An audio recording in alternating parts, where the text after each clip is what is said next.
At the family reunion, my mother announced first-class tickets for my sister's graduation trip. My kids asked where we were sitting. My brother smirked. "You're not coming.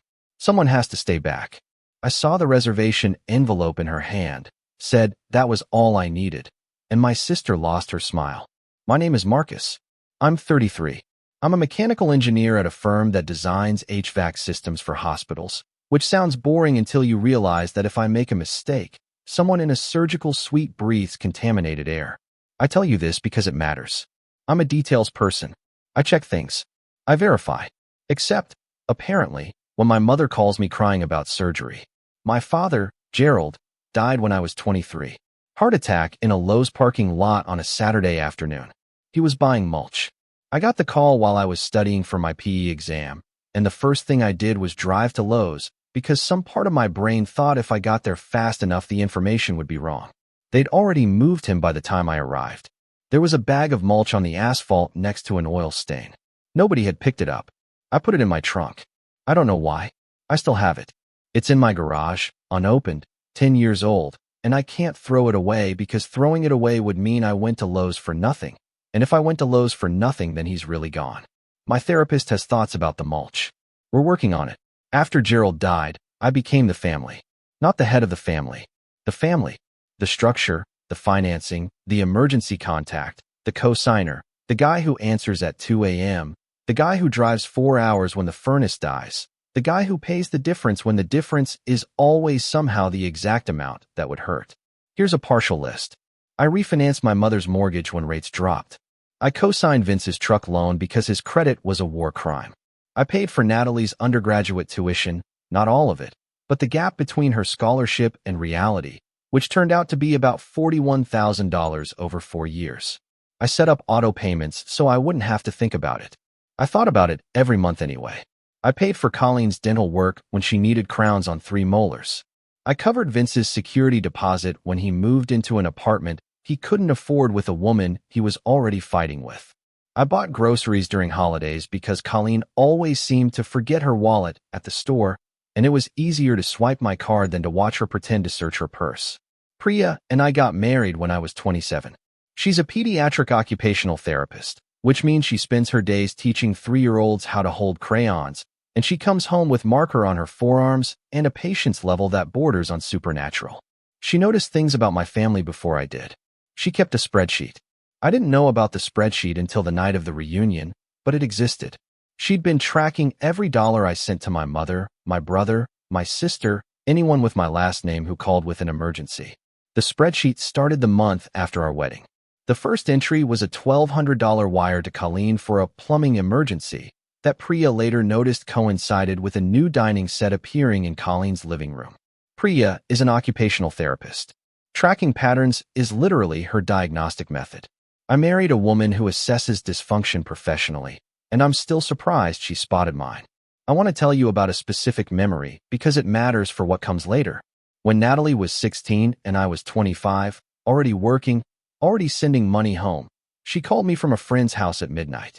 She was scared. The friend's older brother had been drinking, and she didn't feel safe. She didn't call Colleen. She didn't call Vince. She called me. I drove an hour and 12 minutes. I didn't ask questions. I didn't lecture. I played her favorite playlist in the car, some early Adele thing that she'd outgrown but still found comforting, and she fell asleep in the passenger seat before we hit the highway. I carried her inside and put a glass of water on her nightstand. She grabbed my wrist without opening her eyes and said, "You always come." I said, "Yeah, that was it. I need you to hold that memory. Keep it somewhere.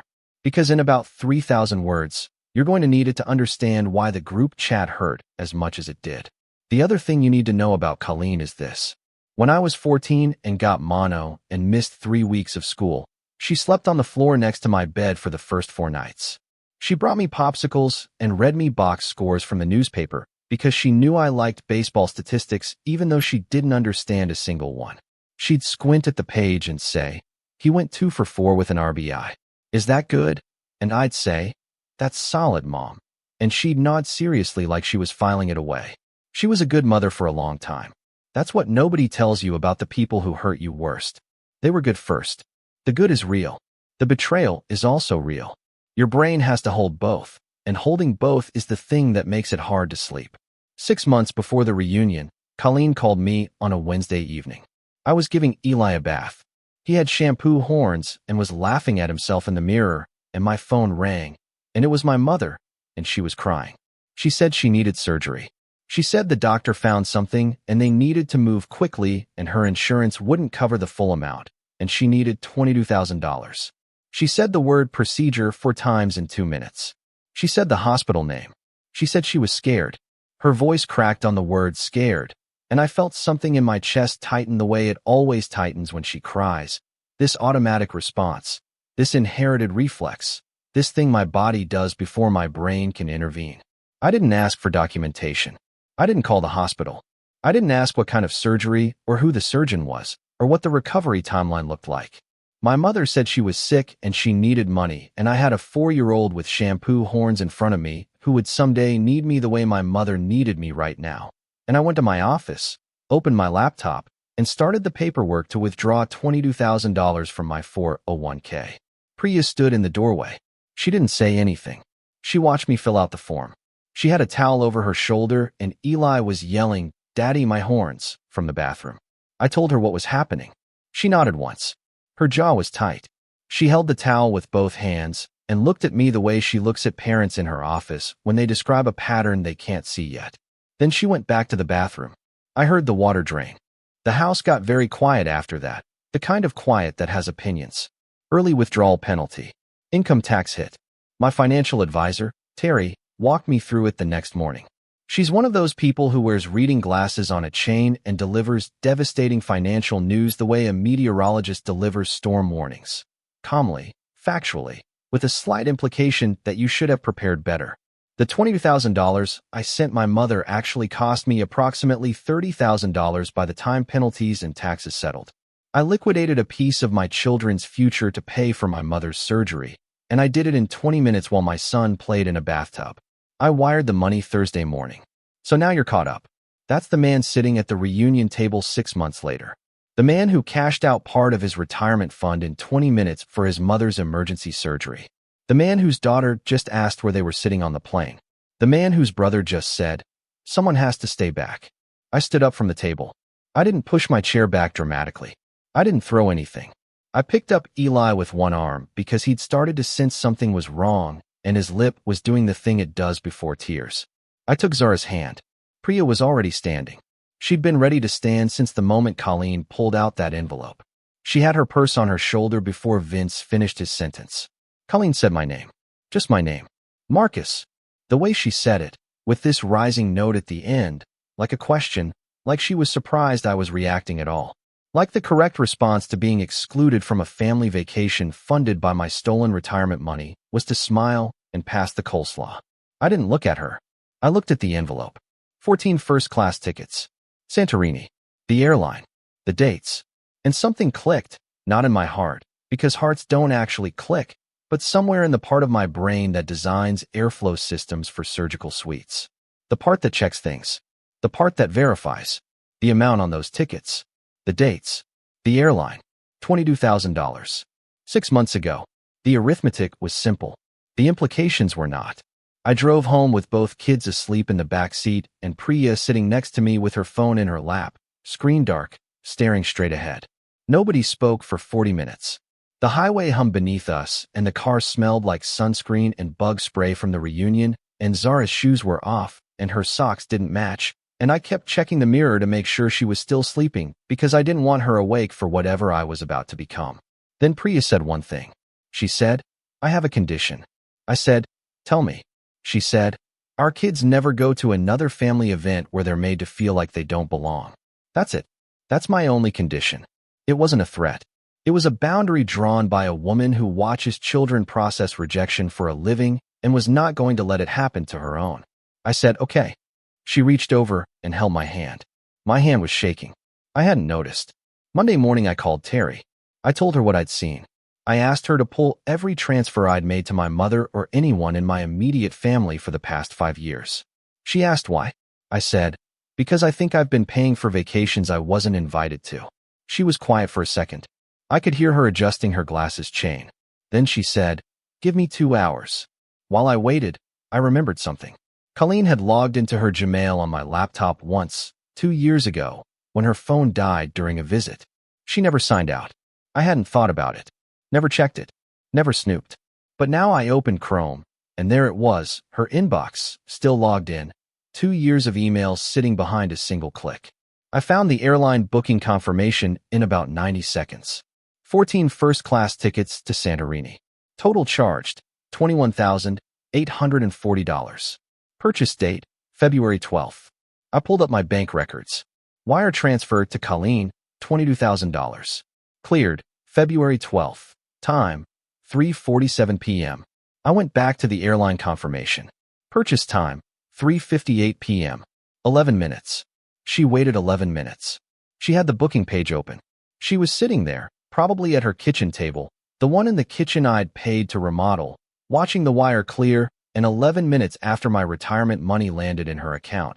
She bought first-class tickets for everyone in the family except me, my wife, and my children. I stood up from my desk. I walked to the kitchen. I poured a glass of water. I drank it. I poured another one. I drank that one too.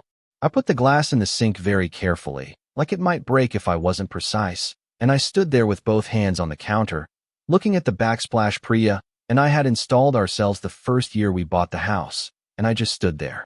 I didn't cry. I didn't punch anything. Outside, the neighbor's kid was bouncing a basketball.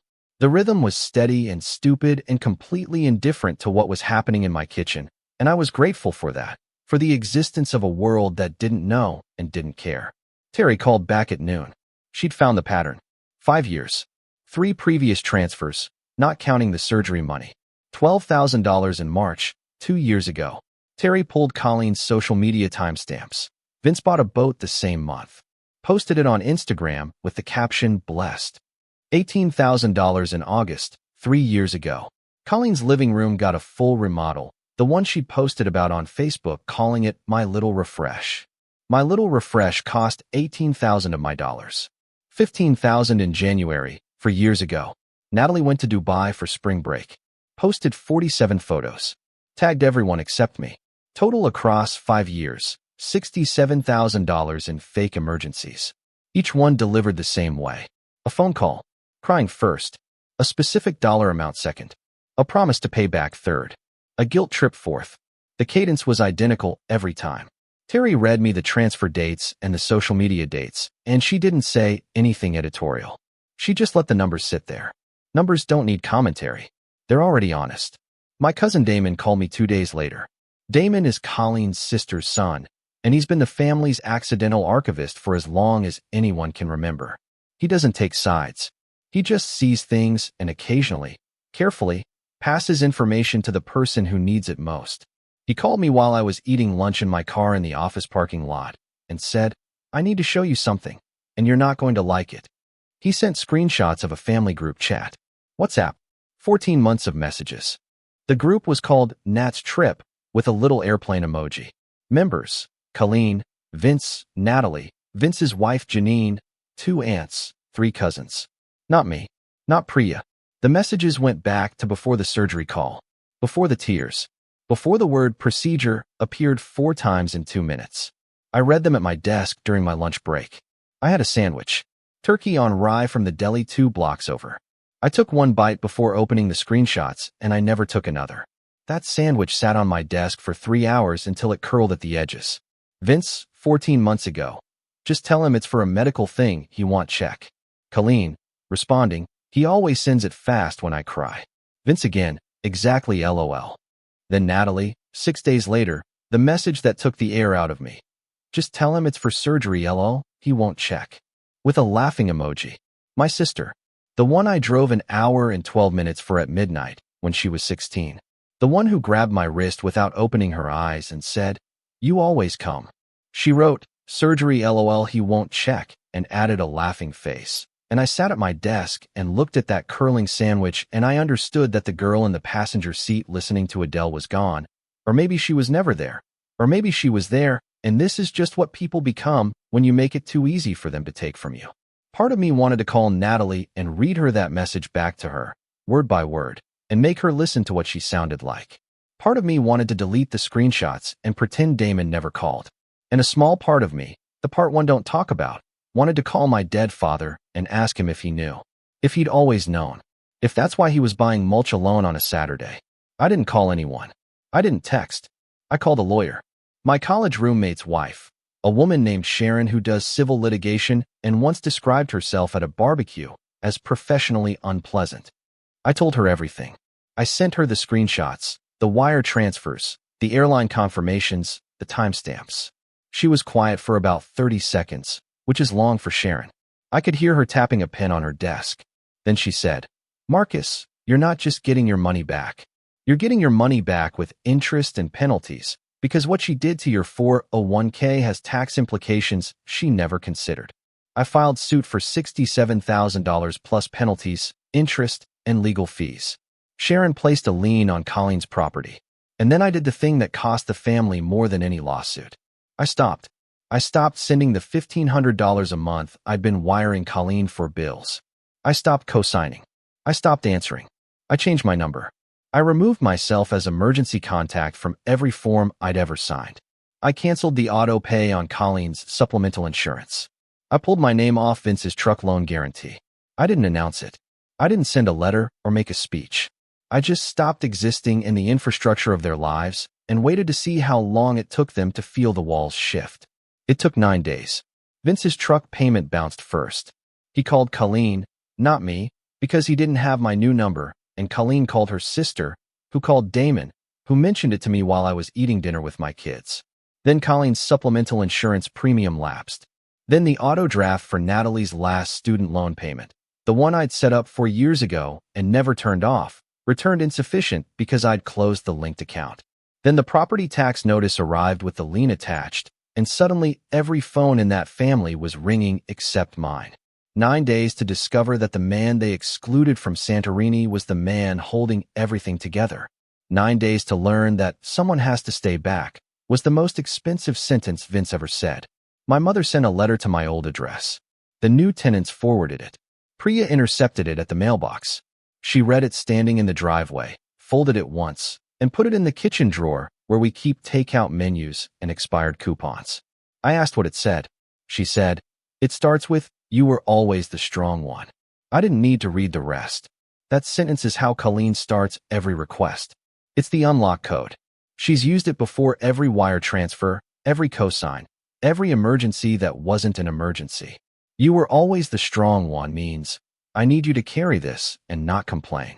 I left the letter in the drawer. During those weeks, I did something unusual for me. I went to the gym in the mornings before work. Not to transform my body or anything cinematic. Just to lift heavy things and put them down and feel something other than the specific weight of being the only person in your family who checks. There was a guy at the gym who always used the squat rack at 6 a.m. We never spoke. We'd nod. That nod became the most reliable human interaction in my mornings, and I was grateful for a man whose name I didn't know who expected nothing from me except a small movement of my head. Priya started leaving my coffee on the counter before I got back. She didn't mention it. I didn't mention it. It was just there, every morning, in the blue mug with the chipped handle. Some mornings, that coffee was the only thing keeping me from driving to Colleen's house and saying something I couldn't take back. Colleen's first move was Facebook. She posted a photo from a family barbecue 2 summers ago, me in the background flipping burgers, and wrote a long caption about how the Santorini trip was a surprise for the whole family, and Marcus chose not to come, and we respect his decision even though it hurts. She tagged everyone except me. 43 likes. 12 comments saying things like "family first" and "praying for your family," and some people just can't appreciate blessings. One woman I'd never met called me ungrateful in a comment thread under a photo of me cooking food for a family that was planning to steal from me while I flipped their burgers. Damon screenshotted it and sent it to me. I looked at it in my car in the gym parking lot, engine off, still sweating, and I felt something I can only describe as calm. Not the calm of peace. The calm of a man who has a photograph of a reservation envelope on his phone and the patience to wait. I waited 3 weeks. Colleen posted again. Being a devoted grandmother means loving even when it hurts. With a picture of Zara from last Christmas, posted without our permission, which Priya handled separately and with a coldness I found genuinely attractive. And then, When the comments were flowing and the sympathy was at its peak, I commented. One photo. The reservation envelope. 14 tickets. 16 family members. No caption. No words. Just the math. 647 reactions in 2 hours. The comments section turned. People did the arithmetic. Colleen deleted the post. But screenshots are forever, and Damon isn't the only cousin with a long memory and a quick thumb. Natalie called me 3 days after the envelope comment. I almost didn't answer. I answered because of the Adele playlist and the parking lot and the glass of water on the nightstand, and because some debts between people can't be measured in dollars. She wasn't calling to negotiate. She wasn't calling to defend Colleen. She was calling because she couldn't sleep. 3 days without sleep. She'd gone through Colleen's phone and found the group chat and reread her own messages. Surgery, LOL. She said she'd forgotten she wrote it. I believe her. Not because forgetting makes it better, but because the kind of cruelty that comes from casual disregard is always harder to face than the kind that comes from intention. She didn't plan to be cruel. She just didn't think I was worth thinking about. That's worse. That's always worse. She said, I don't know how to fix this. I said, I know. She said, is there anything I can do? I said, go to your graduation. It's yours. You earned it. Separately from everything else, you earned it. She was quiet. I could hear her breathing, unsteady, the way she used to breathe in the car when she was 16 and pretending she was fine. This is the same person. This is also a different person. My brain tried to hold both, and both stayed. The lawsuit moved faster than I expected. Sharon filed in county court. She laid out the wire transfers, the fake emergency calls, the timestamps, the airline confirmation, the 401k withdrawal penalties. The total restitution request wasn't $67,000. It was $67,000 plus the early withdrawal penalties, income tax on the distribution, interest, and legal fees. The real number was closer to $92,000. The judge reviewed the 401k penalty documentation, and when she reached the section explaining that I'd paid approximately $30,000 real dollars so my mother could receive $22,000 for a surgery that never happened, her pen stopped moving. She looked up. She didn't say anything. She didn't need to. During the title search for the lien, Sharon found something else. Colleen already had a second mortgage on the house, taken out 8 months ago, co-signed by Vince. The house had almost no equity left. She'd been leveraging everything she could reach. The lien meant she couldn't refinance, couldn't sell, couldn't restructure. She was trapped in a house she couldn't afford, propped up by money that was never hers, and the prop was gone. 2 days before the hearing, Colleen called me. First time in 4 months. She didn't apologize. She offered me the house. Sign it over, drop the case, call it even. Sharon ran the numbers overnight. The house, minus the second mortgage, minus the lien, minus back taxes Colleen had also been ignoring, was worth less than what she owed me. My mother was offering me her debt disguised as generosity. Same formula, same delivery, same woman who cried on the phone about surgery. Just a bigger number and a smaller lie. I declined. Sharon sent the response. 2 paragraphs. Professional. No emotion. Vince's collapse ran on a parallel track. Janine, his wife, found out about the $800 monthly allowance Colleen had been funneling to Vince for 2 years. She traced it back to the money Colleen borrowed from me, routed through a checking account Janine didn't know existed. But the allowance wasn't the thing that ended the marriage. The thing that ended the marriage was the $23,000 in credit card debt Vince had been hiding, spread across 4 cards, all maxed, all minimum payment only. Janine found the statements in a drawer he thought she didn't open. She sat at their kitchen table reading 4 different card statements while their kids watched a movie in the next room.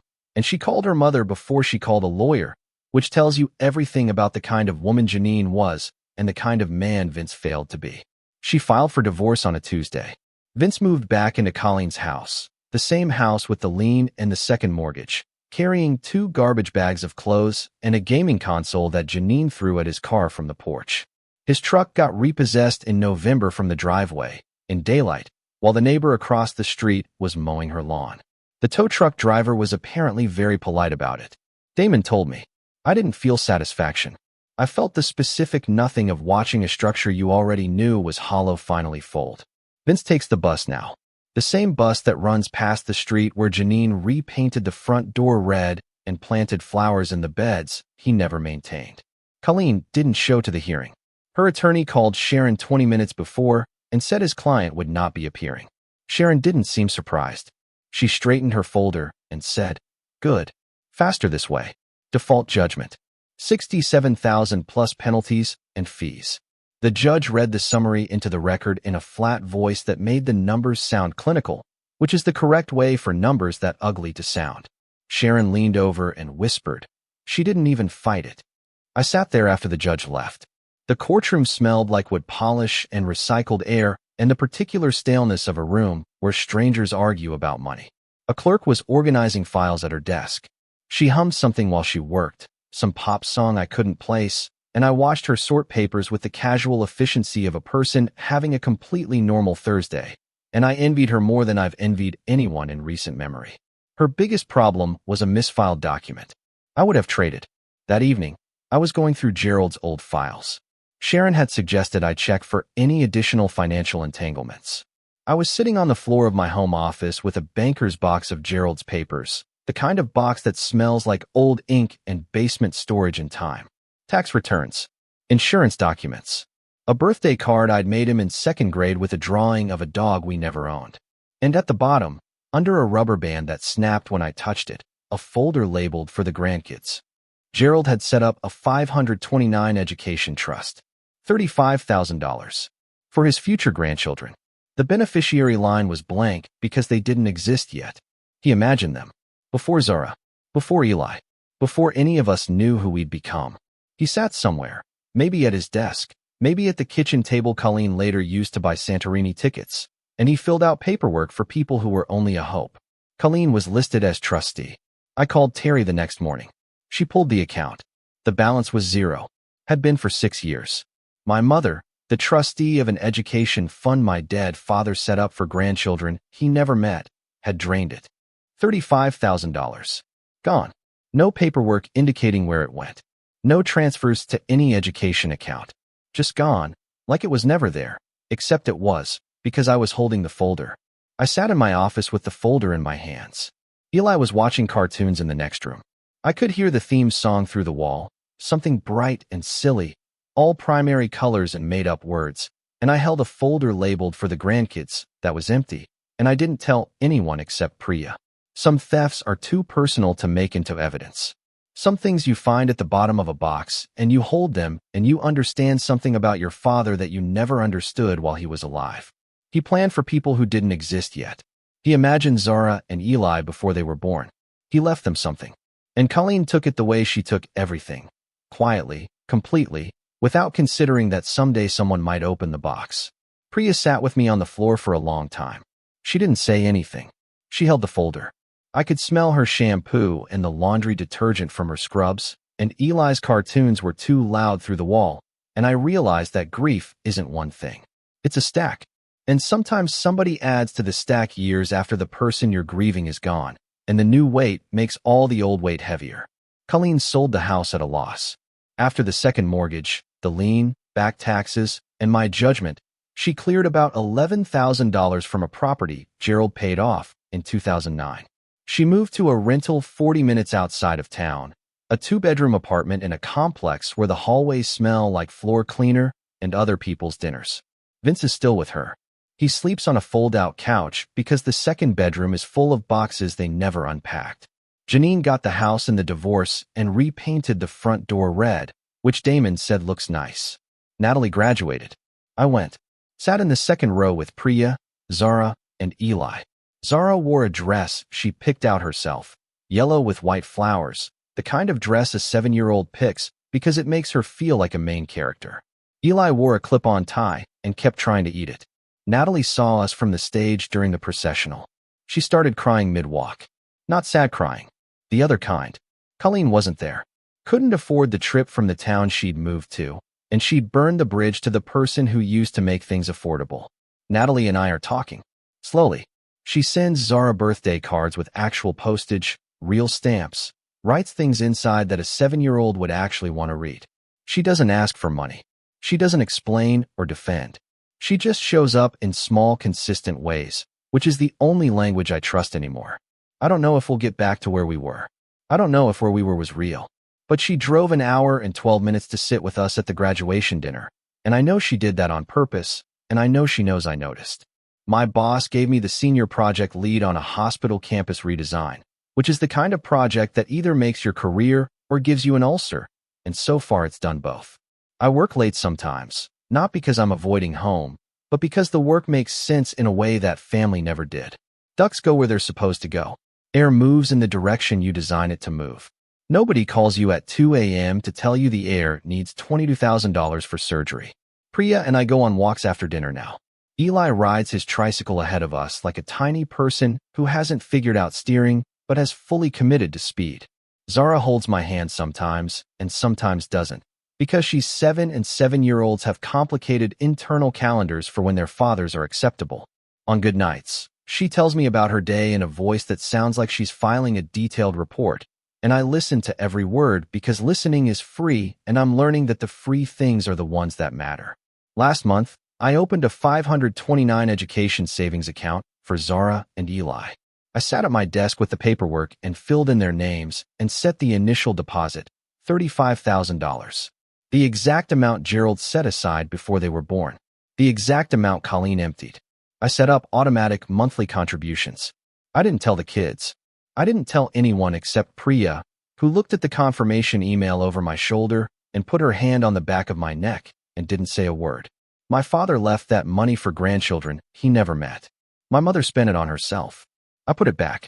Some debts don't show up on credit reports. Gerald left $35,000 for grandchildren he never met. Colleen spent it on herself. Marcus put it back. If that last part meant something to you, hit like. Subscribe for more. And if you know a Marcus in your life, send him this.